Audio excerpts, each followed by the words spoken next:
On July 13, 1966, a horrific crime occurred in Chicago, Illinois, that would shock the nation and define one of the most notorious serial killers of all time, Richard Speck.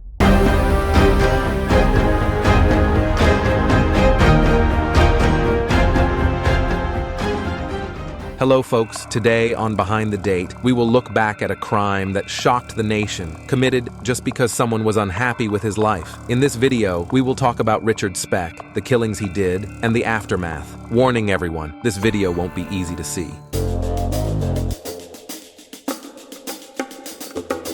The night started off as a typical summer night for the 9 student nurses living at the townhouse on Chicago's South Side. Little did they know that their lives would soon be changed forever. That night, Richard Speck, a 24-year-old ex-convict, broke into the townhouse. He was armed with a knife and had a plan to rob the townhouse, but clearly he had more in his mind. Once inside, Speck tied up the 8 women and systematically proceeded to beat and kill them one by one. He even proceeded to rape the last victim. Speck killed by either strangulation or stabbing. By the end of the night, 8 of the 9 women were dead. The 9th woman managed to survive by hiding under a bed, escaping the deadly eyes of Richard Speck. The police arrived on the scene the next morning and were horrified by the carnage inside the townhouse. They knew that it had to be someone insane, someone who didn't grow the way normal humans do, someone with a very dangerous mind. And they were not wrong. Richard Speck was all of that, but why?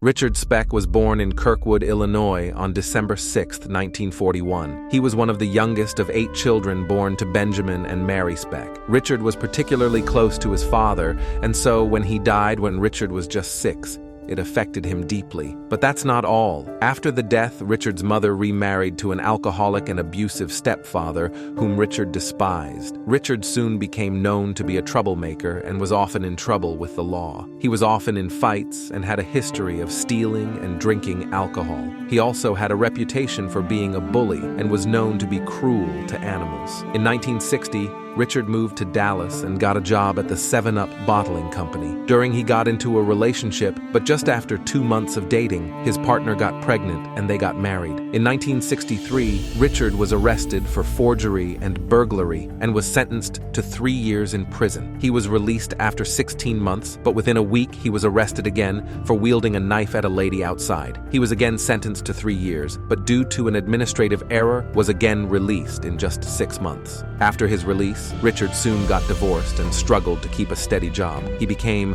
more like a drifter, who you would most likely find in bars, drinking heavily. He also became heavily involved in the drug trade and was known to use and sell various drugs. He also became increasingly violent and got into fights frequently. Frustrated overtook Richard Speck, and after another failed attempt at getting a job at the Chicago dockyard, something gave in. A decision was made. On July 13th, 1966, Richard Speck would enter the townhouse and commit the most heinous crimes known to humankind. After the murders, Speck fled the scene and managed to evade capture for 2 days. He was soon identified by Klaus Lunsford, who recognized him from the police sketches and had seen him at one of the hotels he was drinking in. But before police could reach the hotel to investigate, Speck had already attempted suicide in his room and was rushed to the hospital. At the hospital, another surgeon recognized him and finally, the police had come to arrest him successfully. Speck was soon taken into custody and questioned. He denied any involvement in the murders, but police were more or less unfazed by it because they had solid eyewitness accounts to back the facts. He was charged with 8 counts of murder and was held without bail. Speck's trial began on April 3, 1967, and it didn't take much time for the prosecution to make a compelling case. There were fingerprints, match, and of course, the eyewitness testimony of the only surviving victim, Corazon Amurao. Within just an hour, the jury found Speck guilty of all 8 counts of murder, and he was sentenced to death.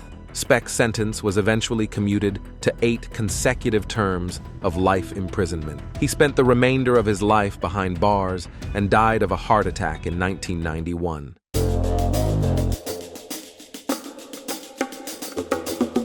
Speck spent the remainder of his life in prison, and his mental state was subject to much debate. Some experts suggested that he was mentally ill and that he had a personality disorder characterized by antisocial behavior. Other experts argued that Speck was more of a psychopath and that he was fully aware of his actions and the consequences. In the years leading up to his death, Speck had become a completely different person from what he was. With drug usage rampant in prisons, Speck was still dependent on drugs and used sexual favors in order to procure them. He still showed no sign of remorse and, on the contrary, was quite boastful about his violent deeds. The murders were also widely covered by the media, and Richard Speck quickly became one of the most infamous criminals in the history of the United States. His name entered the public consciousness, and he became a household name in the United States and around the world. In the years following the murders, Richard Speck became something of a celebrity, with numerous books and films being made about him and his crimes. His name became synonymous with terror and violence, and he became a figure of fascination for people who wanted to learn more about the depravity of human nature. Although Richard Speck is no longer alive, his legacy lives on in the form of his celebrity status. His name is still remembered by many people, and he has become a cautionary tale